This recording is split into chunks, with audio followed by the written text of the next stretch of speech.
ಸೀರೆ ಮಾರಿ ನಮ್ಮ ಅಕ್ಕ ಸರಿಯಾಗಿ ದುಡ್ಡು ಮಾಡಿದ್ಲು. ತಿಗ ಮಕ್ಕ ತೊಳ್ಕೊಂಡ್ ಶಿಸ್ತಾಗಿ ಎದ್ದಿ ಹೋದೆ.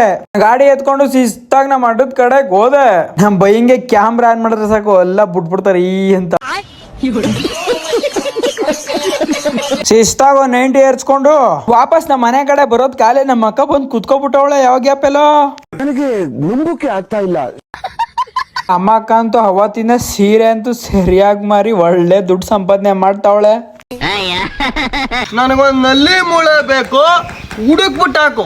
ಯಾರ ಹತ್ರ? ಮೊದ್ಲೇ ಮಂಡ್ಯದವ್ರು ಬಾಡುಟಕ್ಕೆ ಬ್ರ್ಯಾಂಡ್ ಅಂಬಾಸಿಡರ್ ಇದ್ದಂಗೆ. ಬಾಡೆ ನಮ್ಗಾಡು, ನಾ ತುಂಬಾ ಬ್ಯಾಡು. ಇವತ್ತಂತೂ ಒಳ್ಳೆ ಮಟನ್ ಊಟ ಮಾಡಿದ್ರು. ನಮ್ಮ ಅಕ್ಕ ಬಂದಿರೋದ್ಗೆ ಬಿಗ್ಗೆಗೊಂದ್ ಮಂಕ್ರಿ ಏರ್ಸ್ಕೊಂಡು ನಮ್ ಶಿಷ್ಯಂದಿರ ಜೊತೆ ಶಿಸ್ತಾಗ ಕನಕಪುರ ಎಲ್ಲ ಒಂದ್ 3-4 ರೌಂಡ್ ಹಾಕೊಂಡು ಆಮೇಲೆ ನಮ್ಮ ಅಕ್ಕನ ಶಿಸ್ತಾಗ ಬಸ್ ಸ್ಟ್ಯಾಂಡ್ ಕರ್ಕೋಗ್ಬಿಟ್ಟೆ. ಹೋಗ್ಬೇಕಾದ್ರೆ ನನಗಂತೂ ಸರಿಯಾಗಿ ಟ್ಯಾಕ್ಸ್ ಬೀಳ್ತು. ಒಂದ್ ಡೈರಿ ಮಿಲ್ಕ್ ಕೊಟ್ಟು ಕಳಿಸ್ದೆ. ಆಯ್ತು. ಆಮೇಲೆ ಏನಿಲ್ಲ ರಂಗಣ, ಶಿಸ್ತಾಗ ಮನೆ ಕಡೆಗೆ ಬಂದ್ಬಿಟ್ಟು ಬಾರ್ ಕಡೆ ಹೋಗಕ್ ಆಗ್ಲಿಲ್ಲ ಅನ್ಬಿಟ್ಟು ಇಲ್ಲೇ ಮನೇಲೆ ಒಂದು 90 ಬಿಗ್ಗೆ ಟಕ ಟಕ ಟಕ ಅಂತ ಕುಡ್ಕೊಂಡೆ. ಆಮೇಲೆ ನಾನು ನಮ್ ಬ್ರೋ ಆಫೀಸ್ ಕಡೆಗೆ ಹೋದ. ಅಲ್ಲಿ ಯಾರು ಇರ್ಲಿಲ್ಲ. ನಾನು ನಮ್ ಬ್ರೋ ಫೋನ್ ನೋಡ್ಕೋ ಕೂತಿದ್ದೋ. ಇವತ್ತು ಮಿನಿ ಲಾಗ್ ಹೆಂಗಿತ್ತು ಅಂತ ಒಂದ್ ಲೈಕ್, ಒಂದ್ ಶೇರ್, ಒಂದ್ ಫಾಲೋ ಮಾಡ್ಕೋಗ್ರು. ಮುಂದಿನ ಲಾಗಲ್ಲಿ ಸಿಗ್ತೀನಿ.